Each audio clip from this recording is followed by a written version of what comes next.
My name is Damien Christian. I'm with the Men's Health Network, and right here we have Mr. Darrell Sabbs from the Phoebe Putney Memorial Health Systems. So my question to you is, what are your thoughts on the task force's recent recommendations concerning African Americans? I think the task force seriously missed the mark on this one. I mean, because, like I said, I understand that making a ruling is difficult because you have to consider the whole country when you make a ruling, but they don't consider the nuances of the country. They don't consider culture, the norms of a culture, the history of a culture. That was not taken into consideration when they did the ruling itself. The ruling looked at studies that don't relate to the culture of an African American.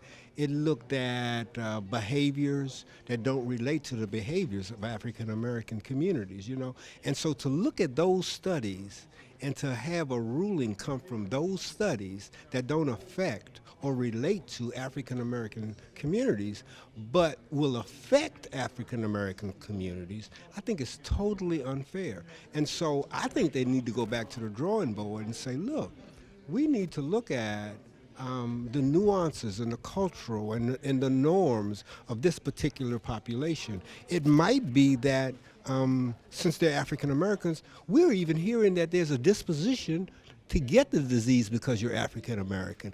The science on that hadn't come back yet.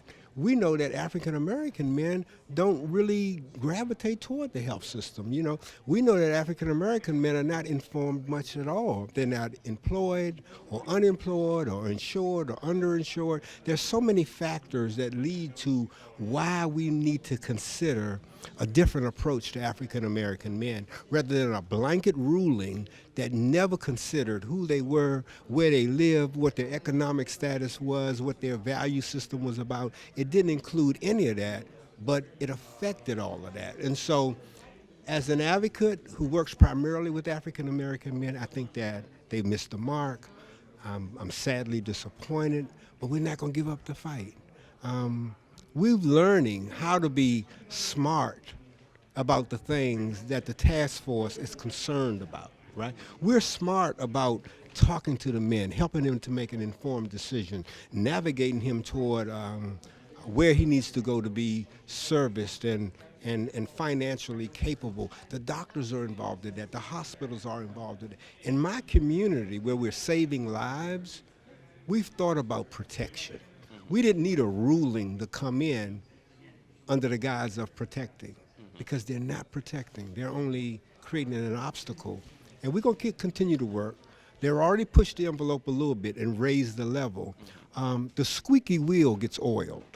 And so we're going to do everything we can to keep squeaking and keep squeaking and keep squeaking.